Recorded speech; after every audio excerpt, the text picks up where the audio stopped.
La photographie présentée ici est une carte postale de 1928.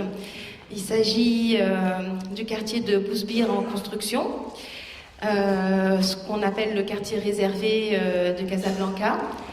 Son nom de Bousbir est la déformation marocaine de Prosper Ferrieux, Prosper qui est devenu Bousbir, qui était un spéculateur immobilier, le terrain sur lequel on a construit ce nouveau quartier.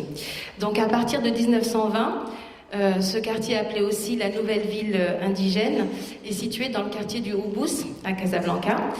Et ce quartier avait la particularité d'être assigné à l'armée française, réservé à la prostitution et à l'exploitation de jeunes marocaines qui entrent jeunes en tout cas, mais qui finissent par créer un réseau, on va dire, matriarcal de femmes. Petit à petit, ce quartier deviendra un lieu privilégié pour les touristes et même un lieu incontournable pour les personnes qui seraient de passage à Casablanca. Donc, pour resituer un peu le contexte, cette photographie fut prise par Marcelin Flandrin. Marcelin Flandrin est un photographe né en Algérie à la fin du 19e, 1889, et restera à Casablanca. Il mourra en 1957.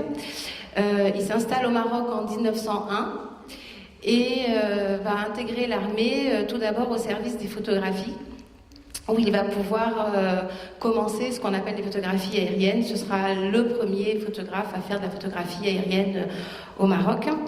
Il va évidemment éditer plusieurs ouvrages et pour ce qui nous intéresse ici, qui est la carte postale, il va être le plus grand éditeur de cartes postales, en tout cas au Maroc.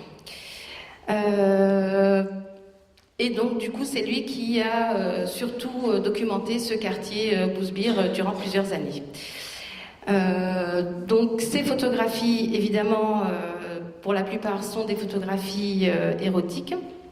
Elles sont utilisées à des fins de propagande, pour asseoir l'action coloniale et montrant, comme on l'a dit sous plusieurs aspects ce matin, la domination militaire, économique, culturelle via l'exploitation sexuelle, qui va devenir finalement un enjeu de pouvoir, et on va le voir tout de suite.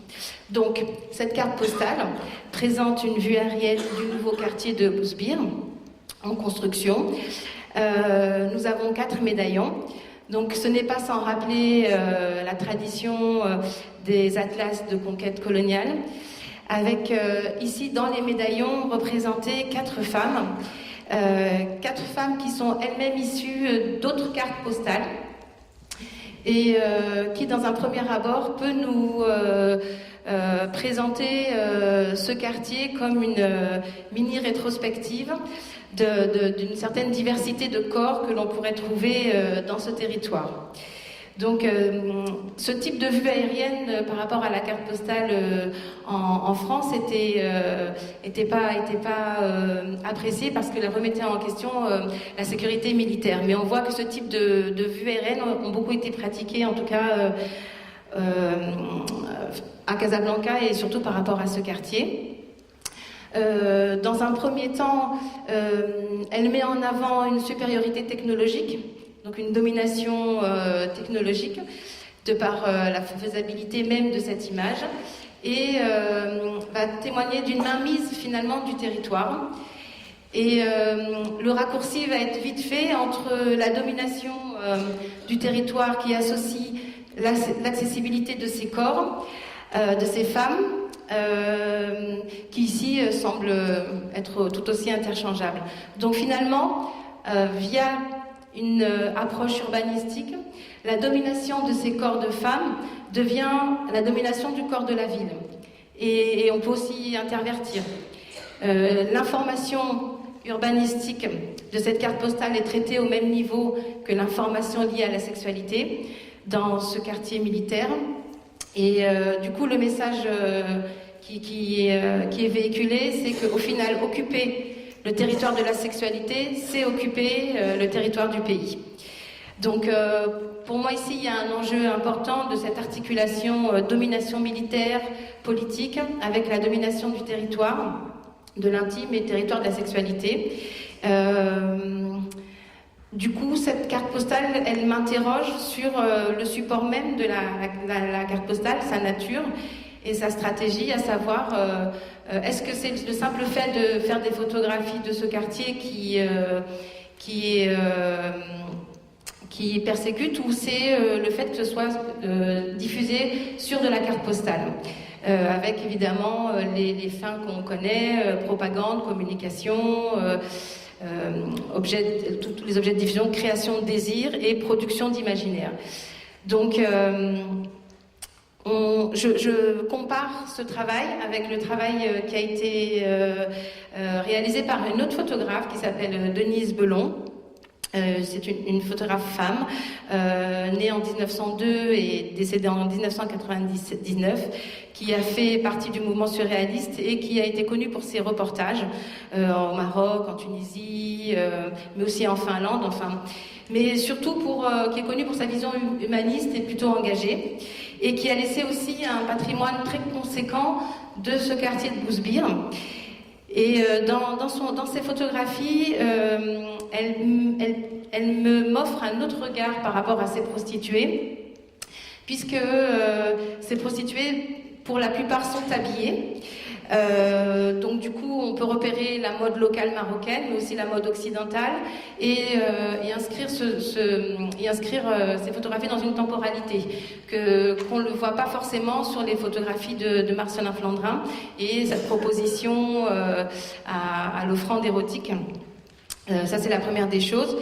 Ces prostituées nous sont restituées dans leur quotidienneté, avec chacune une singularité, c'est-à-dire pour certaines une pudeur dans le regard, pour d'autres ça pourrait être un regard aussi frontal, des gestes d'affection pour les camarades.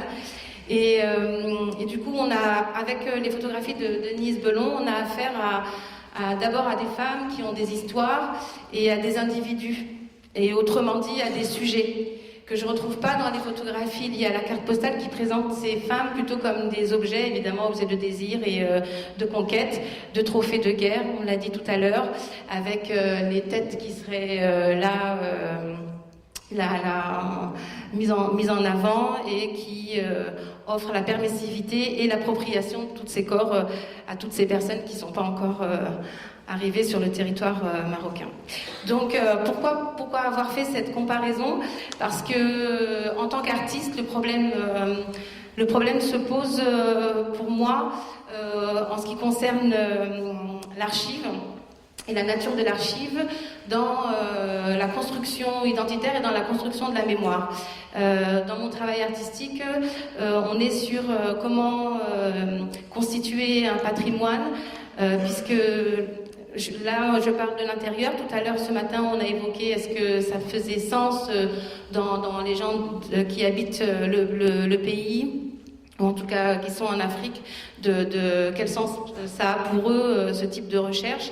Mais quand on est dans la construction de la mémoire et qu'on n'a pas de patrimoine, on n'a pas de visuel, on n'a rien, et que les seuls éléments avec lesquels nous sommes obligés de travailler, ce sont les archives que nous trouvons sur place, et que les rares archives que nous trouvons sont essentiellement celles de la carte postale.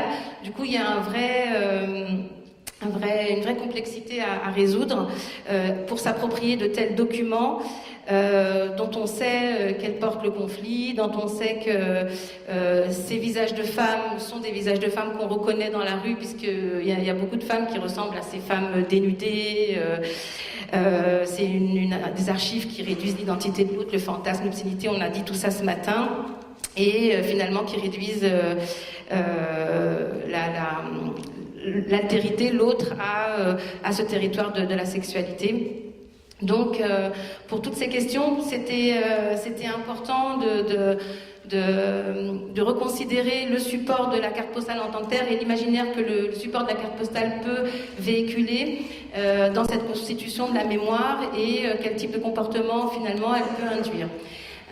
En tant qu'artiste, il y a plusieurs pistes que moi j'ai prises dans mon travail, à commencer par à poser sur ces cartes postales une réécriture personnelle à base de trames de vulve ou de trames d'utérus.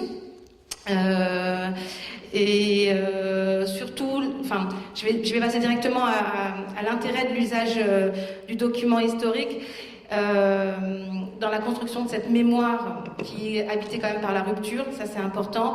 Et il faut savoir que ces cartes postales au Maroc, elles sont pas appropriées, enfin les Marocains s'approprient pas ces cartes postales.